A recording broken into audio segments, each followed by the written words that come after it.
এই বছর আমরা এসএমসির 50 বছর পূর্তি উদযাপন করছি। So that's a big milestone for SMC. সাধারণ মানুষের জীবনমান উন্নয়নের জন্য যা যা করা দরকার, এসএমসির কার্যক্রম কিন্তু মোটামুটি পুরোটাই সেই উদ্দেশ্যে পরিচালিত।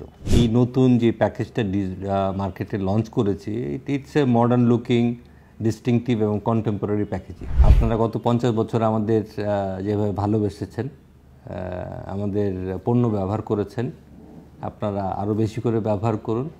আপনারা আমাদের পণ্য যত বেশি ব্যবহার করবেন, আমরা দেশের জন্য তত বেশি কাজ করতে পারবো।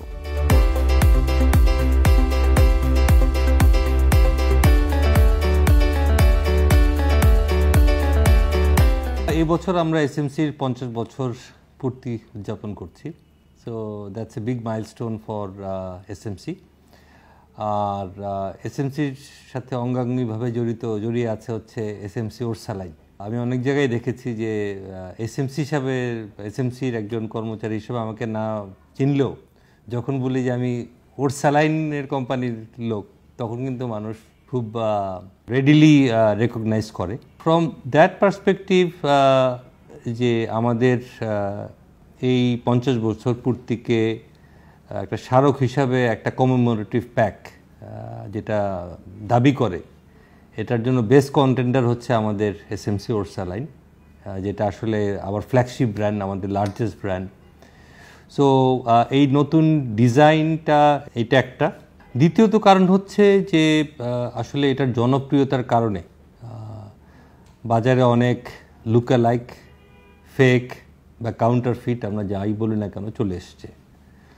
সো এই দুইটা ইস্যুকে একসাথে করে আমরা এই নতুন যে প্যাকেজটা মার্কেটে লঞ্চ করেছি, it's a modern looking, distinctive এবং contemporary packaging. So which we believe যে আমাদের যারা ওরসালাইনের মিলিয়নস অফ কনজিউমার আছেন বাংলাদেশে, তারা আরও সহজভাবে প্যাকেটটাকে বা প্রোডাক্টটাকে চিনতে পারবেন এবং সঠিক পণ্যটা কিনতে পারবেন। এই মাসের 18 তারিখে প্রেস কনফারেন্স করে আমরা প্যাক লঞ্চ করেছি। News paper, electronic media, social media, সব জায়গায় কিন্তু এটার কমিউনিকেশন চলছে এবং তারই ধারাবাহিকতায় আজকের আপনাদের সাথেও কথা বলছি। এবং এর পাশাপাশি যারা ভ্যালু চেইনে বা ট্রেড চেইনে যারা কাজ করছেন, যেমন আমাদের যারা ডিস্ট্রিবিউটর আছেন, যারা রিটেল কাজ করছেন, যারা সেলস রিপ্রেজেন্টেটিভ আছেন, সবার কাছেই কিন্তু এই যে প্যাকেটটায় কীভাবে মার্কেটে পরিচিত করতে হবে, এটার কী পরিবর্তন এসছে, এই সমস্ত ইনফরমেশন ধারাবাহিকভাবে দেয়া হচ্ছে এবং আমরা দিতে থাকবো। প্রথমত হচ্ছে যে আমরা আজকে প্যাকেটটা লঞ্চ বা এই মাসে আমরা যেটা লঞ্চ করলাম, সেটা নকল করা বা লুকালাইক, মানে কি বলবো, যে লুকালাইক অবশ্যই করা অসম্ভব কিছু না। তো সেটাকে প্রতিহত করার জন্য আসলে আমরা যেমন প্রতিনিয়ত এখনও যা করে যাচ্ছি সেটাই করব, যে আইন শৃঙ্খলা বা যারা রেগুলেটরি বডি আছেন তাদের সাথে কাজ করা, কাউন্টারফিট ফ্যাক্টরি আইডেন্টিফাই করা, কাউন্টারফিট প্রোডাক্ট মার্কেট থেকে উইথড্র করে নেওয়া, এই কাজগুলা আমাদের কিন্তু দৈনন্দিন কাজেরই একটা অংশ। তো সেটা চালু থাকবে। মিড 80s যখন ওরসালাইন আসে, তখন কিন্তু আসলে আমাদের দেশে ডায়রিয়ার প্রকোপে প্রচুর মানুষ মৃত্যুবরণ করতেন। সেই সময়টাতে এটার যে প্রাইমারি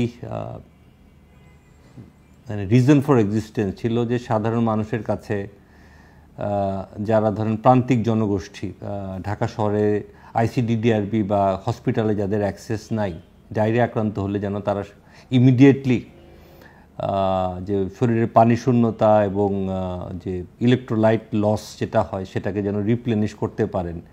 সেই কারণে এটার বাংলাদেশের আনাচে কানাচে সব জায়গায় যেন এই ওরসালাইনটা একটা কনজিউমার প্যাকে পাওয়া যায়, সেভাবে এটার জন্ম। এবং এখন যেটা হয়েছে যে জীবনযাত্রার মান উন্নয়নের সাথে সাথে ডায়রিয়ার প্রকোপ কিন্তু কমে আসলেও এখন আপনি দেখবেন যে গ্লোবাল যেটা কী বলে বৈশ্বিক তাপমাত্রা বৃদ্ধি, আমরা যেটাকে বলি গ্লোবাল ওয়ার্মিং, গ্লোবাল ওয়ার্মিংয়ের কারণে আমাদের দেশে সামার এক্সটেন্ডেড হচ্ছে এবং প্রাকৃতিকভাবেই বাংলাদেশ একটা হিট এবং হিউমিডিটির দেশ। বছরের একটা বড় সময় কিন্তু আমাদের এই জায়গায় যে হাই হিউমিডিটি এবং টেম্পারেচার থাকে এবং যারা কায়িক পরিশ্রম করেন সেই ক্ষেত্রে ওনাদের যে body fluid loss, electrolyte loss, সেটা কিন্তু অনেকটা ডায়রিয়ার মতোই। সো এই যে পানি শূন্যতা এবং এই যে কায়িক পরিশ্রম বা ফিজিক্যাল এক্সস্টনের কারণে যে বডি ফ্লুইড লস হয়, এইটার রিপ্লেনিশমেন্ট হিসেবে কিন্তু ওরসালাইন কাজ করে। যে কোনো পণ্যের একটা প্রাইমারি ইউজ থাকে, সেকেন্ডারি টার্সিয়ারি ইউসেজ থাকে। Orsaline as is a pharmaceutical product. এটা একটা নির্দিষ্ট কোয়ান্টিটিতে এবং একটা সার্টেন টাইমের ভিতরে আপনাকে কনজিউম করতে হয়। সো ওই কারণে এটার যে প্রাইমারি কমিউনিকেশন যেটা আমরা এবং এটাকে আসলে আমাদের যে ড্রাগ অথরিটি আছেন তাদেরও কিছু গাইডলাইন আমাদের মেনে চলতে হয়। সো আমাদের যত রকম কমিউনিকেশন বলেন আসলে এই ফ্রেমওয়ার্কের মধ্যে আমাদের করতে হয়, এর বাইরে আসলে যাওয়ার সুযোগ নেই। বডি ফ্লুইড লস হলে আপনাকে তার সাথে সাথে ইলেকট্রোলাইট বেরিয়ে যায়, সেটা আপনি ওরসালাইন দিয়েও রিপ্লেনিশ করতে পারেন। আপনি এসএমসি প্লাস, যেটা আমাদের ইলেকট্রোলাইট ড্রিঙ্ক, যেটা একটা কনজিউমার প্রোডাক্ট, সেটা দিয়ে রিপ্লেনিশ করতে পারেন।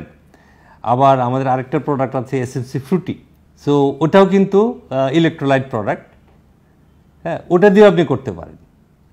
এখন এটা আমাদের অ্যাজ এ কোম্পানি, আমাদের ফিলোসফি সেটা হচ্ছে যে we provide consumers the choice, যে আপনার পছন্দ মতো আপনি পণ্যটা বেছে নিন।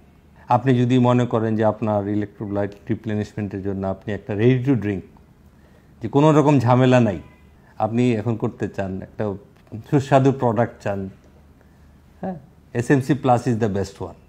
এরপরে যদি আপনি ফলের স্বাদ চান, সেক্ষেত্রে এসএমসি ফ্রুটি। আর আপনি যদি একবারে প্লেইন কি বলে যে জাস্ট পিওর ইলেকট্রোলাইট রিপ্লেসমেন্ট করতে চান, which is as per the WHO and UNICEF standards, then SMC Orsaline. So তিন রকমের জিনিস। এইটা দ্যাট ইজ দি হোল আপনি কি বলবো যে এসেন্স, যে এসএমসি দেখেন গত 50 বছর ধরে যেখান থেকে শুরু হলো, যে প্রথমে কন্ট্রাসেপটিভ ডিস্ট্রিবিউশন, জনসংখ্যার বিস্ফোরণ was a big problem for Bangladesh. তো সেখানে সেটাকে কন্টেন করার জন্যে আজকে কিন্তু এসএমসি বাংলাদেশের সবচেয়ে বড় লেটসে আমরা রোলটা আমরা প্লে করছি, সেটা কন্ডম হোক, পিল হোক। সো এখানে আমাদের we have a big stake, we are playing a big role. দ্বিতীয়ত আসেন যে diarrhoea was big let's say health concern বা মানুষের মৃত্যুর কারণ ছিল, সেটাকেও কন্টেন করার জন্য ওরসালাইন। এরপরে আপনি আসেন যে ওরসালাইনের পরে দি আদার, যে আপনাদের মহিলাদের যে ওয়েলবিং, সেখানে menstrual health is a big issue এবং এটা গ্রামে গঞ্জে কিন্তু আসলে আন্ডার প্রিভিলেজ জনগোষ্ঠীর কাছে এই সচেতনতা খুব অভাব ছিল। সেখানে কিন্তু আমরা কাজ করে দেখেন, আমরা যখন আমাদের যে হাইজিন প্রোডাক্ট নিয়ে কাজ শুরু করি জয়া, তখন এটার মার্কেট পেনিট্রেশন ছিল অ্যারাউন্ড 10%, আজকে কিন্তু এটা অলমোস্ট 30%-এ পৌঁছে গেছে। এবং এই যে প্রান্তিক জনগোষ্ঠীর কাছে পৌঁছানোর জন্য যে এফোর্ট বা সেটা SMC is playing the lead role. So আমার 30 বছরের প্রফেশনাল ক্যারিয়ারে I have worked across many industries, দেশে বিদেশে, এবং আমার সবচেয়ে লম্বা সময় কাটে হচ্ছে টেট্রা প্যাক সাথে 18 বছর। সো টেট্রা প্যাকে কাজ করার সময় আমি আসলে ওই ভ্যালু চেইন নিয়ে অনেক কাজ করেছি এবং প্রান্তিক জনগোষ্ঠীর নিয়েও কাজ করেছি। One of the most important project ওয়াজ বাংলাদেশের ডেয়ারি ডেভেলপমেন্ট, যেখানে ইউএইচটি মিল্ক আপনি এখন দেখবেন যে অনেক একটা বড় সেগমেন্ট হয়ে দাঁড়িয়েছে, UHT milk in tetra pack packages. তো সেটাতে কাজ করার সময় আমি এই দেশের যে বিভিন্ন রকম ভ্যালু চেইনের সাথে জড়িয়ে পড়ি। একটা সময় যে আমি আমার মানে 5 বছর আমি ইন্ডিয়াতে I was there as a sales director. So এরপরে মনে হলো যে নাও আমি I want to do something meaningful or let's give it back to my country. So আমি দেশে ফিরে আসি যে আসলে আমি দেশেই থাকতে চাই এবং দেশেই কিছু একটা কন্ট্রিবিউট করতে চাই, whatever my knowledge and experiences. So সেইভাবে কাজ করতে করতে এক সময় এসএমসিতে একটা কাজ করার সুযোগ আসে এবং for me it's a big opportunity to serve, because এসএমসির যে philosophy, the reason for its existence, এটা আমার পার্সোনাল ভ্যালুর সাথে খুবই কনসিস্টেন্ট এবং I feel very proud as a part of SMC. So সেখান থেকেই আসলে অ্যাসোসিয়েশন এবং I am try my level best to contribute to এসএমসির যে মিশন, যে আসলে প্রান্তিক বা আন্ডার প্রিভিলেজ জনগোষ্ঠীর মা এবং শিশুদের কোয়ালিটি অফ লাইফ, বা যদি জেনারেলাইজ করেও বলে যে সাধারণ মানুষের জীবনমান উন্নয়নের জন্য যা যা করা দরকার, এসএমসির কার্যক্রম কিন্তু মোটামুটি পুরোটাই সেই উদ্দেশ্যে পরিচালিত। So I would say I am privilege to be part of it. বাংলাদেশের মানুষের কাছে আমাদের একটাই প্রত্যাশা যে আপনারা গত 50 বছর আমাদের যেভাবে ভালোবেসেছেন, আমাদের পণ্য ব্যবহার করেছেন, আপনারা আরও বেশি করে ব্যবহার করুন। আপনারা আমাদের পণ্য যত বেশি ব্যবহার করবেন, আমরা দেশের জন্য তত বেশি কাজ করতে পারবো।